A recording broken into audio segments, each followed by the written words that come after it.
I like sip tea and I was, the glory days. Hey guys! Hi. Welcome back to Bailey. Hello! She's here. So a lot of people have asked us a bunch of questions about what is the difference between teaching here or going to school here, or just like how can I study in Korea?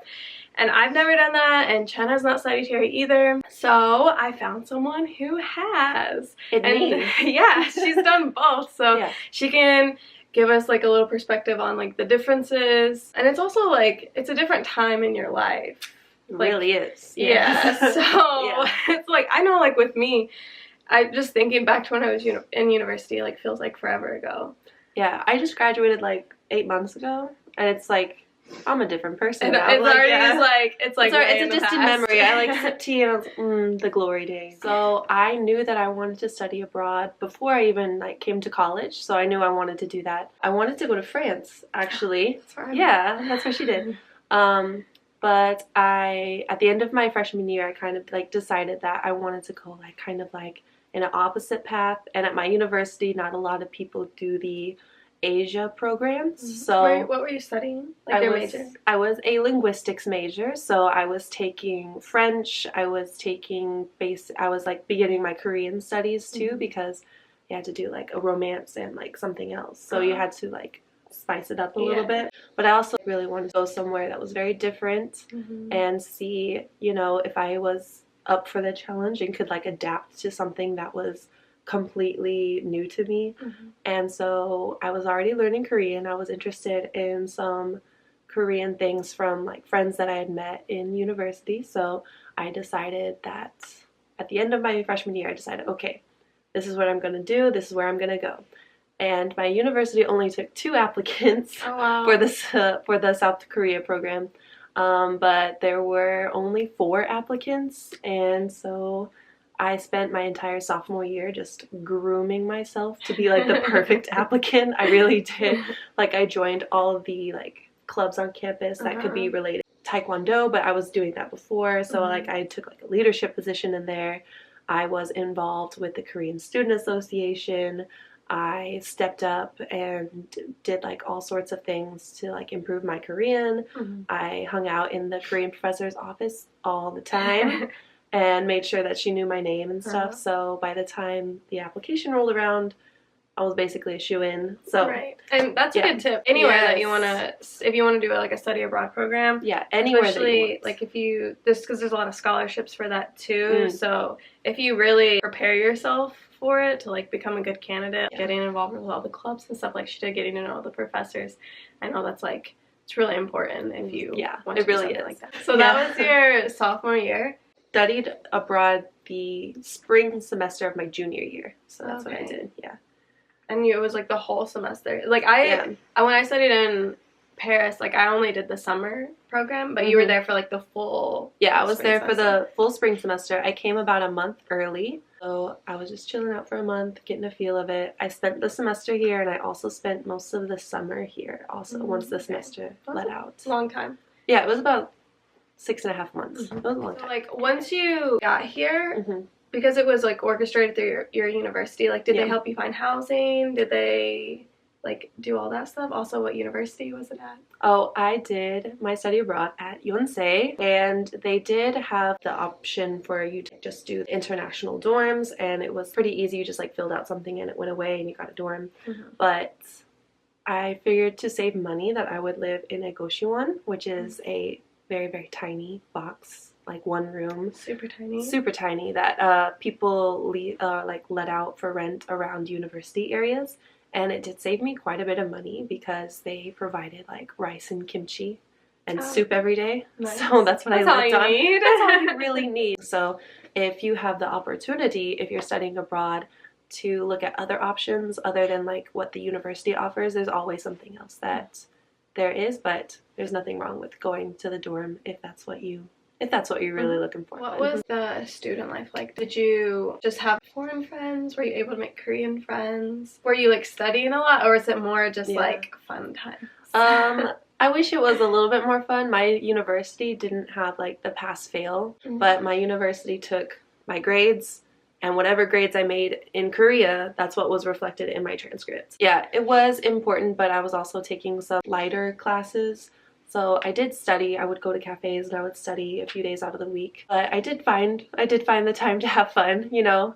In Sinchon, there's like 10-minute walk away from like Hongdae, so I would have fun. I made some really good foreign friends, but I also made some really good Korean friends that really helped me. And you know, once my Korean got really good, it was like really fun hang out with them and speak Korean. They were all busy with their club activities. I was in, I feel like club activity is like a really big thing. It's here. really, yeah, that's where you get your friends. And I did a club that was like the English Society, because I heard that it was a little bit easier, because there's some steps to get into clubs in Korea. Like you can't just like show up at the interest meeting and sign your name and email and you're automatically invited. Like you had to like fill out applications. Some of them like they interviewed you for. Yeah, so I did the English Society one, went in for an interview for the English Society because it was like half foreigners and half Koreans who like wanted to practice their English with people. Did you feel like your Korean improved a lot? Yes, 100%. I did this like intensive Korean program where I went to Korean class 2 hours a day, 5 times a week. And I was really encouraging my 3 or 4 like really close Korean friends to like only speak with me in Korean. So yeah, my Korean was pretty decent by the time I was finished with the program. And that's what I miss the most about being a student here, is being able to take the time to learn Korean. Because I don't have time to learn Korean anymore. Yeah. Last thing, so I know a lot of people with any type of studying in university, like the main concern is money. Did your university offer scholarships, or did you find like outside scholarships? You just pay for it? Like what did you do? I wish I could have paid for it. I got a scholarship for about $3,000 from my university, and all of my other scholarships applied to it. So the only thing that I had, all of my fees were covered with that extra $3,000, but I had to work a little bit. There's like that long winter break in Korea, so I wasn't expected to be here until like March. So I used that whole time to just work and save money. Right, yeah. That's a good point. Yeah, so I just like went back to my job back home. I spent an extra month just like working and saving some money. It definitely was a lot cheaper than going to school in the States. So much cheaper. Yeah, and that's a good point about the school year, because here the school year starts in March, like the beginning of March. Yeah, they have January and February off. So I came here in like mid-February, so like everybody was chilling out.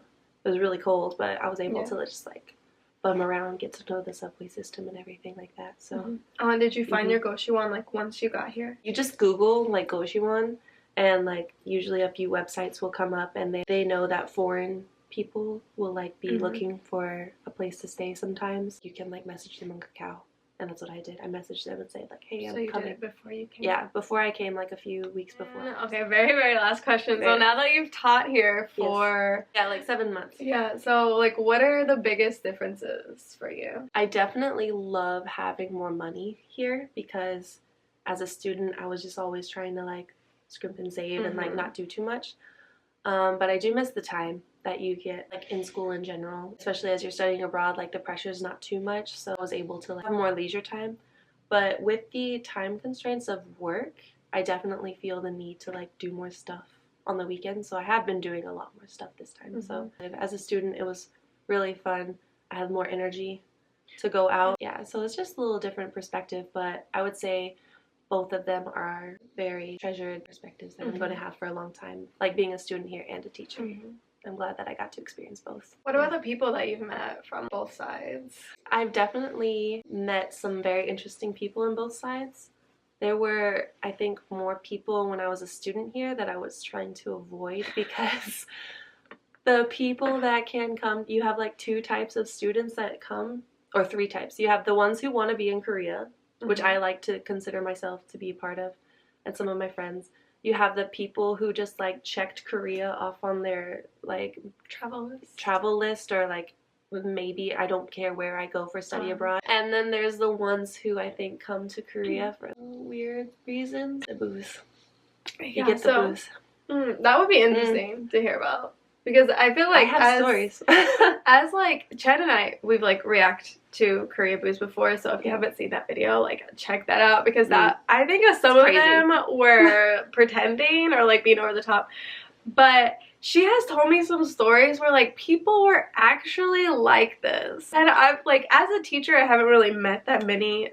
Which I'm like, thankful for. Yeah, as a teacher, you don't really see that. I mean, they're definitely here too as teachers, but maybe it's too because university students are younger and like teachers are a little bit older. Yeah, so it's just like a different, you know, like whenever I was younger and I like really liked One Direction, but like, you know, I still like them, to England. But I'm not. Yeah, I didn't like move to England and like stalk Harry Styles, but did I think about it? Maybe. Yeah, there's nothing wrong with thinking about it, but the people who actually do it are like on a different level. Yeah, that's like real dedication. So if you guys would want to hear more about these people that she has encountered in her university back home, right? There were some there. There were some there, but there were definitely more. And then like more here. in like when she got to Korea. Leave a comment below and we'll make that video for you guys. And I will link Bailey's Instagram down below. And if you have any more questions about like studying here, yeah, I will send the questions to her, because I don't know anything about it. And I will get back to the one person who messaged me about it. Well, if you guys have any more questions, leave those down below. And in the meantime, don't forget to like, comment, and subscribe. We'll see you guys later. Bye.